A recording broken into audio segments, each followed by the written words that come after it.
खतरनाक धारा नहीं लगी हुई है जिसमें कि बेल नहीं दिया जा सकता है, बेल दिया जा सकता है। और ये सारे तर्क के साथ सुप्रीम कोर्ट ने बेल दे दिया, लेकिन सिर्फ बेल देना महत्वपूर्ण नहीं है, महत्वपूर्ण है कि सुप्रीम कोर्ट ने टिप्पणी क्या की।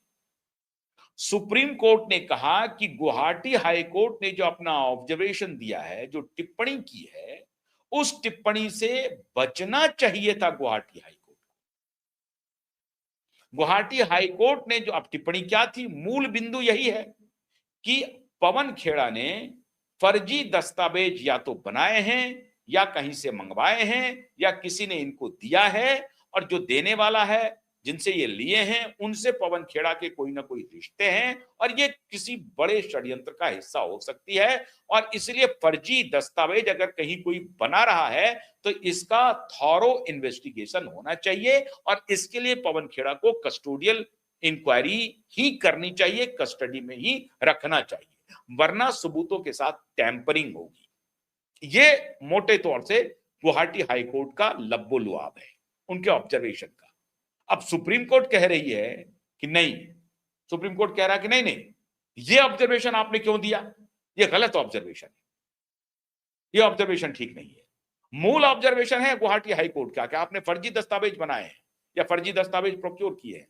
उसको सुप्रीम कोर्ट कह रहे हैं कि नहीं, ये आपका ऑब्जर्वेशन अनुचित है, इससे बचना चाहिए और आपको बेल दे देना चाहिए था। मतलब ये तो राइट टू लिबर्टी जो है उसको ध्यान में रखते हुए आपको बेल ग्रांट कर देना चाहिए था, आपने नहीं किया, तो हम कर रहे हैं। सुप्रीम कोर्ट ने बेल ग्रांट कर दिया और हाई कोर्ट के ऑर्डर को सेट असाइड कर दिया, पलट दिया। अब इस पूरे प्रकरण में खेल क्या हुआ, तीन बातें सामने आई। दो स्टेट में दो अलग अलग पार्टी की सरकार है और दो अलग अलग पार्टी वाली सरकार के जो हाई कोर्ट है, जो उच्च अदालत है, वो हाई कोर्ट अलग अलग तरह का व्यवहार कर रही है, अलग अलग तरह का आदेश पारित कर रही है। Telangana high court transit bail देती है, गुवाहाटी हाई कोर्ट बेल को रिजेक्ट करती है और इस दोनों के आदेश के खिलाफ जाकर के, ट्रांजिट बिल का तो नहीं खिलाफ हुआ, लेकिन गुवाहाटी हाई कोर्ट के ऑर्डर के खिलाफ सुप्रीम कोर्ट का ऑर्डर आता है और वो बेल ग्रांट करता है। ये पूरा प्रकरण फिर हुआ क्यों? क्या ये कानूनी प्रोसेस के लिए था या इसमें कुछ खेल बड़ा हो गया कि चलो भाई हम दोनों ट्रूस कर लेते हैं, गुवाहाटी हाई कोर्ट आपको बेल रिजेक्ट करेगी और फिर वहां से आप सुप्रीम कोर्ट चले जाइएगा, सुप्रीम कोर्ट में आपको रेमेडी मिल जाएगी। तो ये जो खेल था, ये क्या नूरा कुश्ती थी चुनाव के पहले पवन खेड़ा और हेमंत बिश्व शर्मा के बीच में। हम तुम्हारे ऊपर आरोप भी लगा देंगे, फिर दूसरे दिन तुम एक्सपोज भी कर देना कि आरोप गलत है, और फिर गलत होने के बदले में हम फिर तुम्हारे खिलाफ एक्शन की बात करेंगे। फिर ये पूरा हाई वोल्टेज ड्रामा होगा। तुम्हारी पार्टी तो हार ही रही है, हम लेकिन ये कहेंगे कि हम लड़ रहे थे उनके साथ और इसका हमें पॉलिटिकली लाभ हो जाएगा। तो क्या पवन खेड़ा एक प्रकार से हेमंत बिश्व शर्मा को मदद पहुंचा रहे थे? आपको प्रथम दृष्टया तो ऐसा नहीं लगेगा, लेकिन राजनीति में कुछ भी असंभव नहीं है, कुछ भी हो सकता है।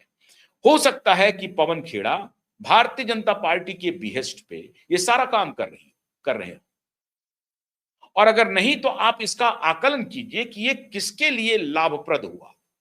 दोनों के लिए। पवन खेड़ा को आखिर में बेल मिल गया सुप्रीम कोर्ट से और अब वो डिफेमेशन का केस चलता रहेगा। कुछ दिन के बाद आप देखेंगे कि हेमंत बिश्व शर्मा और पवन खेड़ा दोनों ने में सहमति हो गई और केस वापस हो गया। इस तरह के जो डिफेमेशन वाले केस होते हैं उसमें रेयर ही जेल जाते हैं नेता। तो आप मान के चलिए कि पवन खेड़ा के खिलाफ कोई कानूनी कार्रवाई होगी या एग्जिस्ट करेगी और इनको अपनी कीमत चुकानी पड़ेगी, इनको जेल जाना पड़ेगा।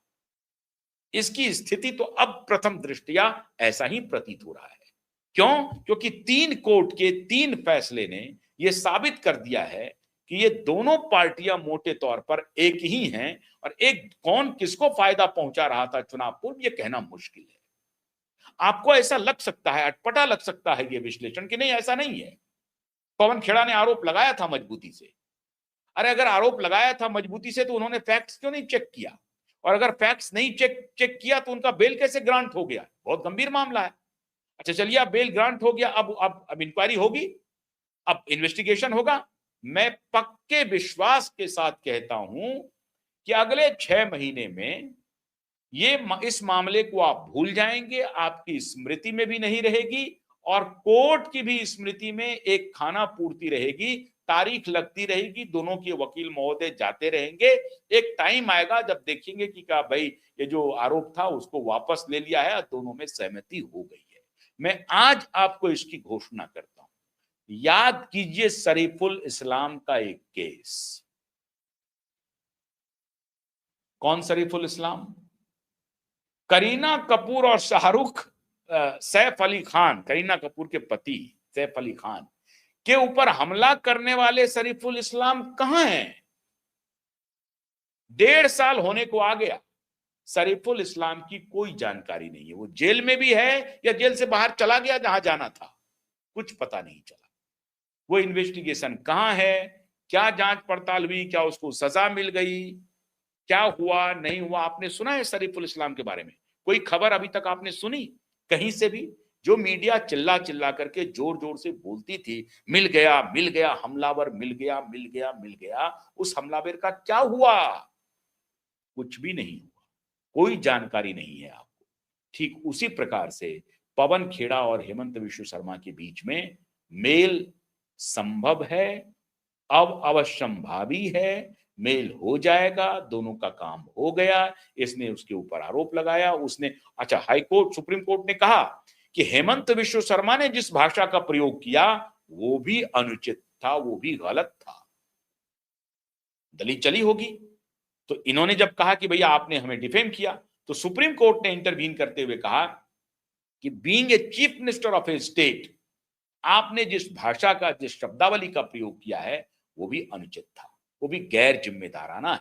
ये भी सुप्रीम कोर्ट का ऑब्जर्वेशन है। तो सुप्रीम कोर्ट ने दोनों के लिए विन विन सिचुएशन कर दिया कि पॉलिटिकल एटमॉस्फेयर को इस तरह से नहीं होना चाहिए, राइट टू लिबर्टी को ध्यान में रखना चाहिए, आपको ऐसे टिप्पणी करने से बचना चाहिए। ये सारी मोटी मोटी एक सरमन दे दिया, मतलब निगोशिएशन पॉइंट बन गया सुप्रीम कोर्ट सरमन देते हुए। आपका मैं बेल दे रहा हूं, लेकिन एट द सेम टाइम वो भी दे रही है, सुप्रीम कोर्ट कह रही है इन्वेस्टिगेशन जारी रहेगा, आप विदेश नहीं भाग सकते हैं, आप इन्वेस्टिगेशन में कोऑपरेट करेंगे, आप जब भी विदेश जाएंगे तो अदालत की परमिशन के बिना नहीं जाएंगे। ये सारी बातें हो गई, ये तो कस्टमरी है, एक परंपरा का पालन हुआ।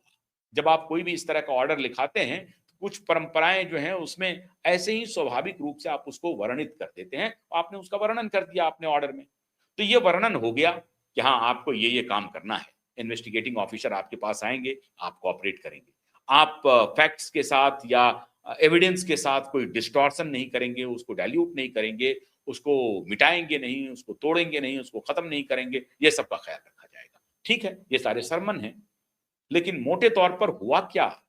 कुछ भी नहीं हुआ, सब विन विन में रह गया। ऐसा ही है हमारा जुडिशियल सिस्टम, ऐसी है हमारी पॉलिटिकल एटमॉस्फेयर, हमारी बिरादरी। तो आप मजे में रहिए, सब चंगा सी। बहुत बहुत शुक्रिया, नमस्कार।